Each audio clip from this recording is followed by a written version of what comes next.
Adobe Beats.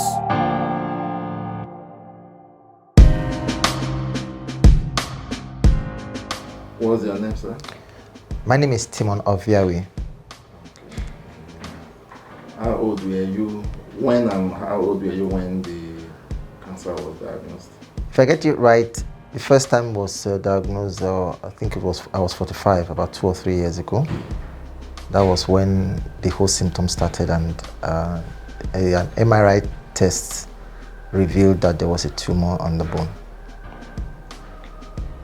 And what stage was the disease when it was diagnosed? From the doctor's report, I was told it was on stage 3. How was it initially dictated?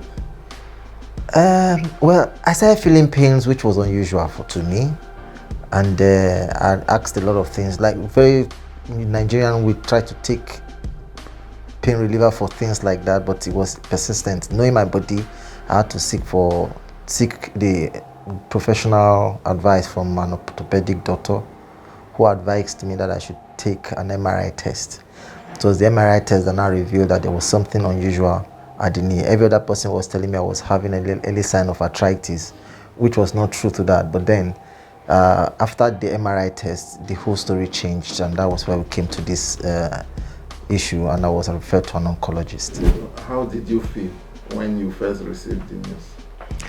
Well, it was strange because I had believed that I've lived a good life. That's I believe I don't drink, I don't smoke, I eat well to my own understanding. So it was strange for me to get that. But really I was like, okay, such is life, let's face it and let's tackle it.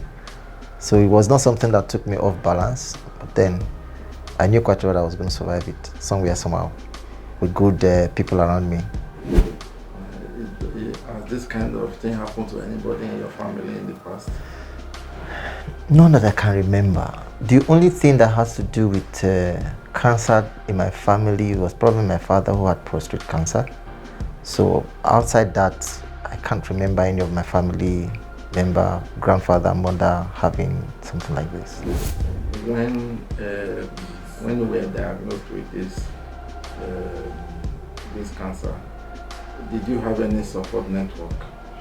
Was there anything existing that could support you, either from your family or from the society? No, because I'm a people's person, a lot of people rally around me. I spoke to my friends. There was a lot of support network.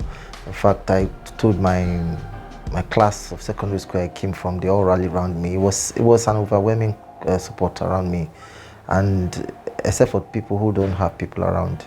When I told them about the situation I was going through, I had more than enough people that rally around me, which was encouraging. So can you please tell us the treatment process? How did it progress? Okay, at first we had to first of all do a biopsy, which was the first thing that the doctors told me. We did a biopsy and it came up with something, but then the pain was insistently increasing, which made us to do the surgery. The surgery came. Funny enough, we did 2 types of surgery.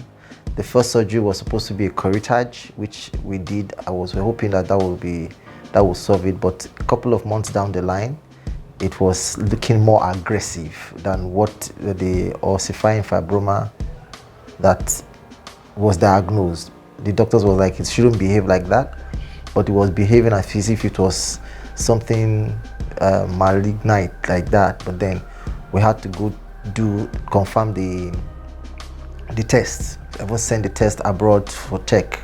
After that, we concluded that we needed to do a second surgery. So within 12 months, I did 2 major surgeries, which one was a curettage, the other one was a total knee replacement. If I get it right, endoprosthesis. That's what I'm having right now, and with the way it is, I was done barely about less than 3 months ago, but I'm feeling a lot better now. Did you face any obstacles during your treatment process?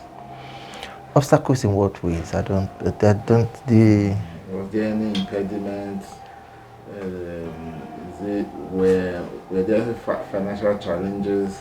Was it like the personnel that could operate you, or the implant Well, you know, in this part of the world, everybody have knowledge on what you should do, what you should not do, and advice was coming from everywhere, from everywhere to do. Why are you doing it in Nigeria? The kids better abroad, fly abroad, this that. You quite don't seek a second, third, fourth opinion, which I did. But the truth was that if there was any challenge at all, I didn't believe the competence of the doctors were not what we need. They were good doctors from the first surgery I had. But what I just felt was that the equipment were not, they didn't have enough equipment to work with, which is known to all the doctors in Nigeria. But the major issue was finances. The surgery was into millions, but then, you know, you don't keep millions for unforeseen circumstances, so you have to raise them. So if there was any strong or serious impediment, I would say finances, but along the line it came through. At least I'm here. During or after the treatment, is there any program that or process that has been prescribed for you to help with the treatment or the rehabilitation? Yes. For my kind of person, I do a lot of research, and I knew quite well that there will be something to be done.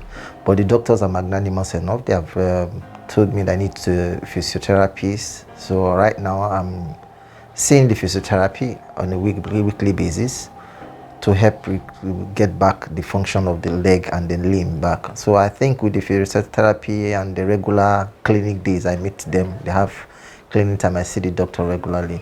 I think it's good enough for me to say the program after the surgery, it's okay. Is there any message you want to leave for people that may have similar conditions? Any advice you want to give to the general public? Well, from my own understanding and my way of life, I don't believe that situations like this is an end.